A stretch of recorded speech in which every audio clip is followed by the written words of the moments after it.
W lutym 2025 roku odwiedziliśmy Knoll, piękną posiadłość pod Londynem i trochę Wam dzisiaj o niej opowiem.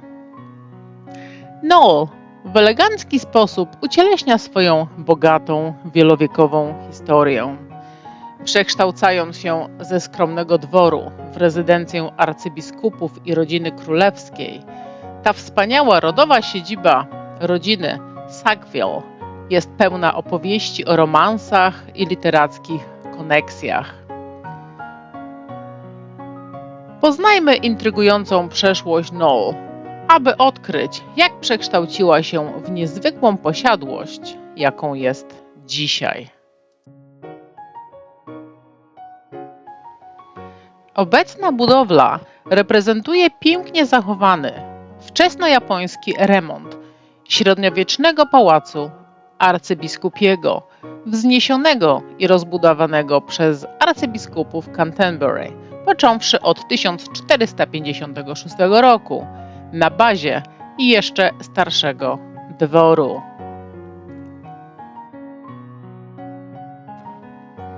W epoce Tudorów służył jako królewska siedziba, gdy Henryk VIII polował w tym rejonie i uznał go za odpowiedni dom dla swojej córki, która później została Marią I i mieszkała tam podczas separacji z Katarzyną Aragońską.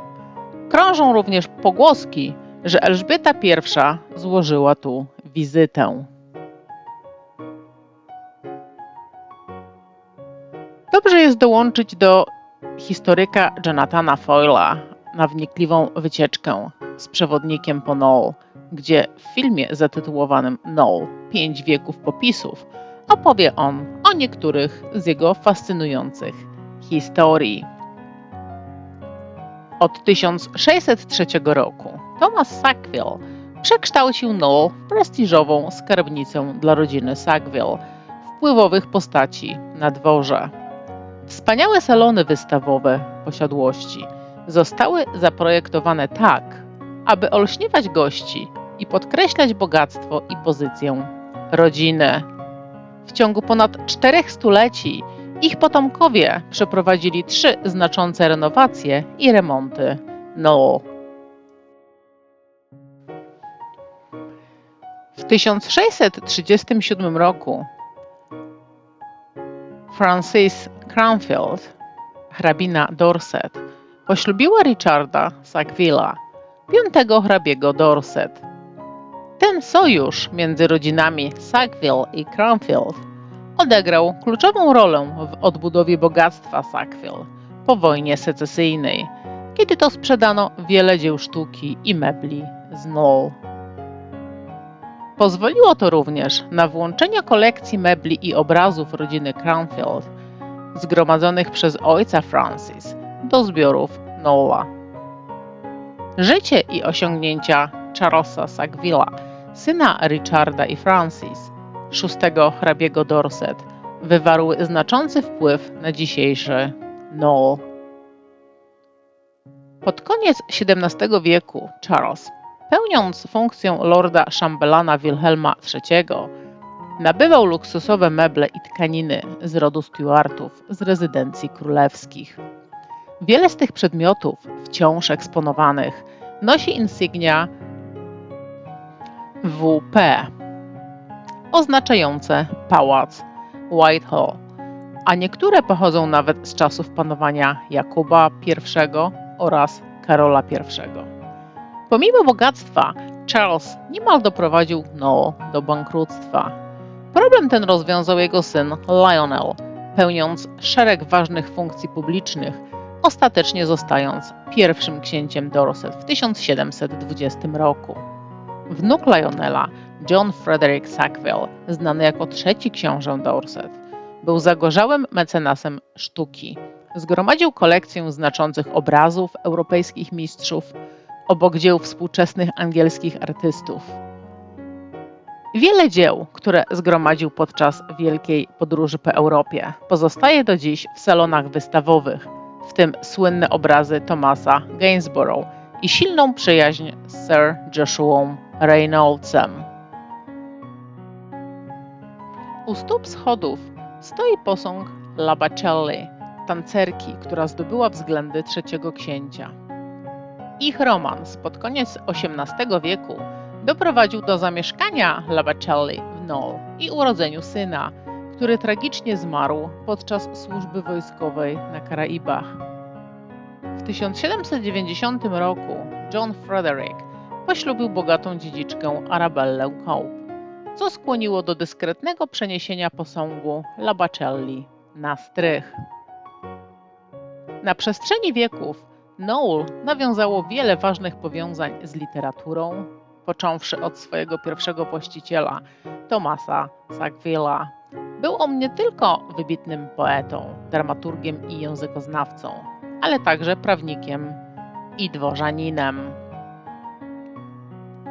Tom zaaranżował małżeństwo swojego wnuka, Richarda, trzeciego hrabiego Dorset, z Lady Anne Clifford.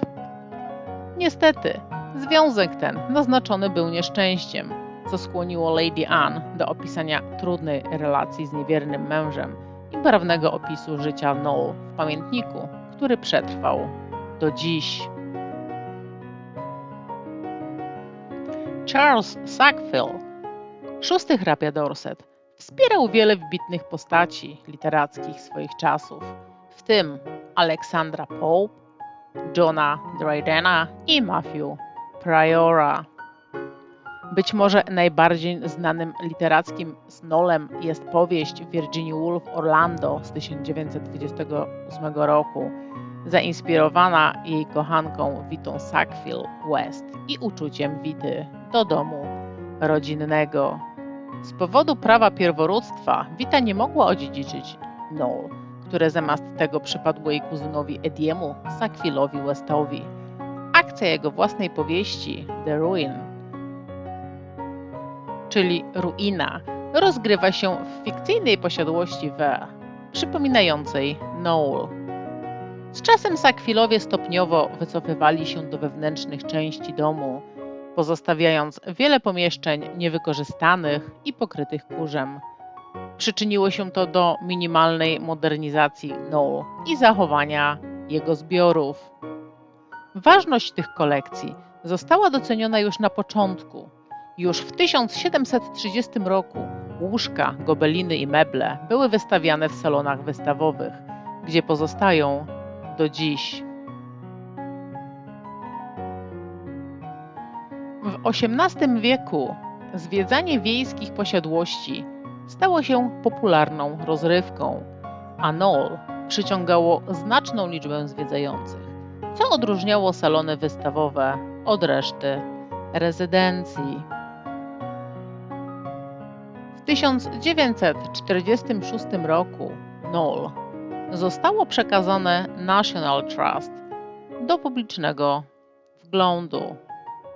Rodzina Sackville West zachowała dzierżawę prywatnych posesji i zachowała prawo własności do większości otaczającego parku, łącznie z populacją dzikich jeleni i zawartością domu.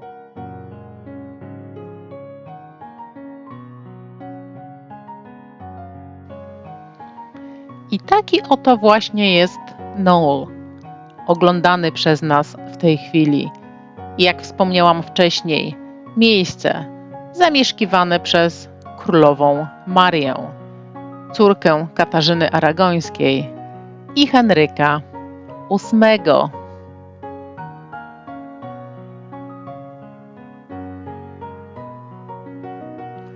Ja już się z Wami tutaj pożegnam. Trzymajcie się i do zobaczenia w kolejnym odcinku.